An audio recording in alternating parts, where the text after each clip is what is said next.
Suatu hari, si Fulan yang menderita sakit datang menemui orang pintar. Dan setelah bertemu, si Fulan diberikan segelas air. Setelah beberapa saat meminumnya, secara ajaib tubuh si Fulan merasa lebih baik. Padahal, air tersebut tidak memiliki kandungan bahan obat apapun. Namun, keyakinannya terhadap air yang diberikan tersebut membuat kesembuhan yang nyata untuk tubuhnya. Pada kasus lainnya, saat pandemi kemarin, si Fulan baru bertemu dengan seorang teman yang masih sehat. Namun, keesokan harinya dia mendengar kabar bahwa temannya tersebut sesak nafas dan dinyatakan positif COVID. Mendengar kabar tersebut, pikirannya kemana-mana dan mulai menduga-duga. Tubuh Fulan yang saat itu dalam keadaan prima seketika merasa memiliki gejala. Nafasnya mulai tidak beraturan dan akhirnya si Fulan pun ikutan sakit juga. Namun, setelah dicek, ternyata dia negatif COVID. Pernahkah kamu menyaksikan hal seperti ini atau bahkan mengalaminya sendiri? Menurut John Kelly PhD dari Harvard Medical School, hal tersebut merupakan salah satu kekuatan imajinasi. Jika Anda meminta seseorang untuk membayangkan pemandangan visual dalam pikiran mereka, Anda dapat melihat pada MRI bahwa lobus occipital atau bagian otak yang terlibat dengan penglihatan diaktifkan. Jika Anda memberitahu orang untuk membayangkan melakukan aktivitas fisik, Anda akan melihat korteks motorik menunjukkan aktivasi. Hanya dengan membayangkan sesuatu sedang terjadi, sudah cukup untuk mengaktifkan bagian otak yang terkait dengan pikiran atau kekhawatiran ataupun rasa sakit.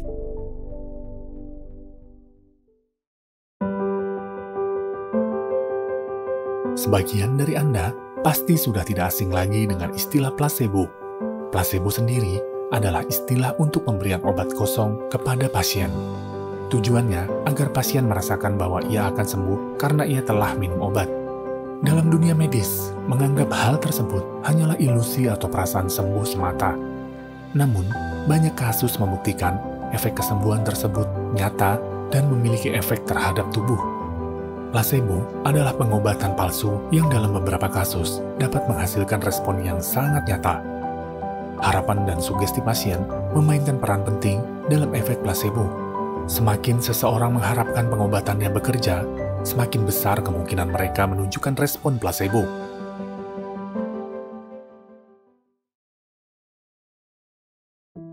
Pada tahun 1996, 56 relawan berpartisipasi dalam sebuah penelitian untuk menguji obat penghilang rasa sakit yang bernama Trifaricine. Salah satu telunjuk relawan diolesi obat tersebut, sementara telunjuk lainnya dibiarkan. Lalu keduanya dijepit dengan menggunakan sebuah alat. Menurut relawan, jari yang diberikan obat tidak merasakan sakit yang terlalu. Namun, sebenarnya Trifaricine bukanlah obat penghilang rasa sakit, namun ramuan palsu yang tidak memiliki efek penghilang rasa sakit sama sekali. Sebuah studi yang dipimpin oleh Kapchuk dan diterbitkan dalam Science Translational Medicine mengeksplorasi hal ini dengan menguji bagaimana orang bereaksi terhadap obat nyeri migrain. Satu kelompok diberikan obat migrain berlabel nama obat, kelompok 2 diberikan placebo dengan label placebo, dan kelompok 3 tidak diberikan apapun. Para peneliti menemukan bahwa placebo 50% sama efektifnya dengan obat asli untuk mengurangi rasa sakit setelah serangan migrain. Ketika seseorang diberi placebo dengan label harga, mereka sering merasa bahwa placebo dengan harga lebih tinggi, lebih efektif, bahkan jika placebo mereka sama persis. Ini juga berlaku untuk obat generik versus obat bermerek. Versi generik dari obat bermerek mengandung bahan aktif yang persis sama, tetapi kemasan, biaya, dan merek dapat mempengaruhi seberapa banyak orang merespon, membuat seseorang merasakan efek yang lebih kuat dari produk yang tidak bermerek. Ternyata, warna juga mempengaruhi kinerja placebo. Pil merah, oranye, dan kuning lebih baik untuk stimulan. Pil putih, biru, hijau lebih cocok untuk obat penenang.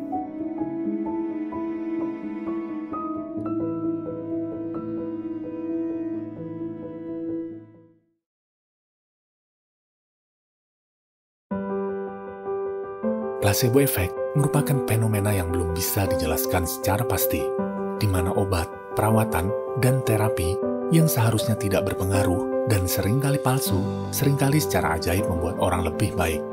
Dunia medis telah mengenal istilah placebo sejak tahun 1700-an, ketika mereka menyadari kekuatan obat palsu untuk mengurangi gejala yang diberikan ketika obat asli tidak tersedia, atau jika seseorang beranggapan dirinya sakit. Placebo harus terlihat seperti obat asli agar meyakinkan. Itulah mengapa placebo berwujud seperti pil, suntikan yang berisi air, dan bahkan pembedahan palsu. Placebo dan kekuatan pikiran memang dapat menyembuhkan penyakit, walaupun tentu tidak semuanya.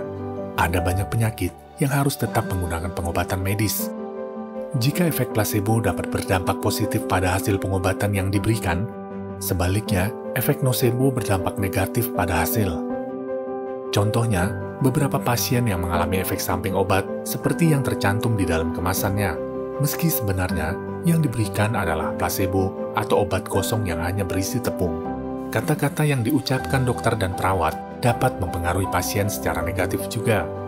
Dr. Winfried Hauser mengingatkan agar tidak sembarangan mengatakan kita sedang sakit, bahkan sekedar memikirkannya dalam hati. Seseorang bisa benar-benar sakit hanya karena memikirkan dirinya sedang sakit. Dalam sebuah studi, peneliti secara acak membagi 50 pasien dengan penyakit tulang belakang kronis ke dalam 2 grup. Satu grup diberitahu bahwa tes meregangkan kaki dapat meningkatkan sedikit rasa sakit mereka. Sedangkan yang lain diberitahu bahwa itu tidak akan mempengaruhi rasa sakit mereka. Mereka yang diperingatkan tentang rasa sakit ternyata benar-benar memiliki lebih banyak rasa sakit dan tidak melakukan dengan baik tes tersebut. Pasien dapat sangat menerima sugesti negatif, terutama dalam situasi yang dianggap mengancam secara eksistensial, seperti operasi, sakit parah yang akut, atau kecelakaan. Simpelnya, nosebo muncul karena pasien kepikiran atas informasi efek samping yang diinformasikan. Yang menjadi masalah kemudian dalam dunia medis, apakah sebaiknya efek samping pengobatan tidak perlu diinformasikan? Hal ini telah menempatkan banyak dokter dalam dilema etika. Di satu sisi, mereka berkewajiban untuk memberitahu pasien bahwa pengobatan dapat menyebabkan efek samping, dan di sisi lain, mereka khawatir jika mengungkapkan hal ini akan memunculkan efek nosebo.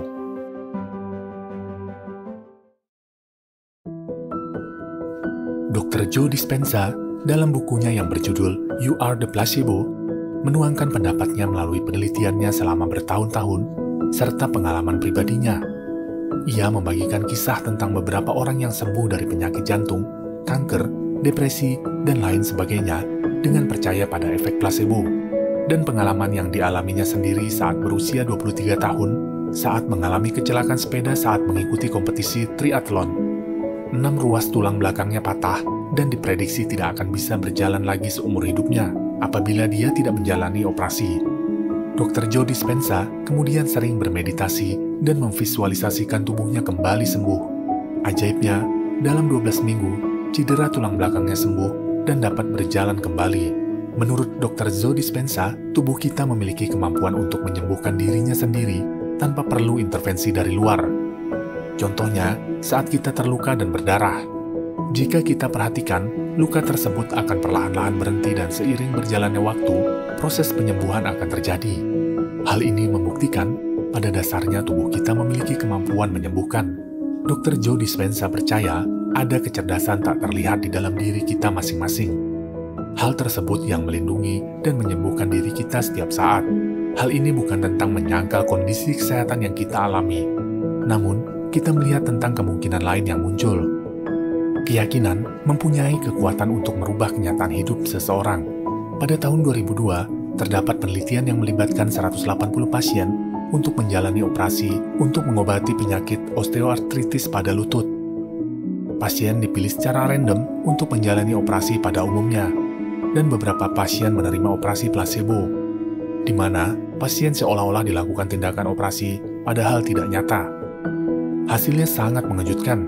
Pasien yang mengalami operasi normal, hasilnya tidak jauh berbeda dengan pasien yang dilakukan tindakan operasi placebo.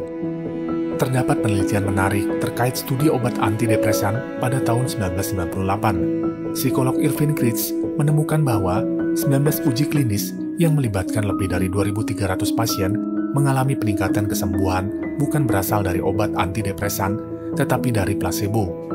Ternyata, efek placebo akan bekerja lebih baik jika kita optimis dan memiliki harapan obat tersebut bekerja. Tubuh memiliki kemampuan penyembuhan alami. Kamu hanya perlu melatih tubuh dan pikiran agar mampu bekerja sama dalam merawat tubuhmu.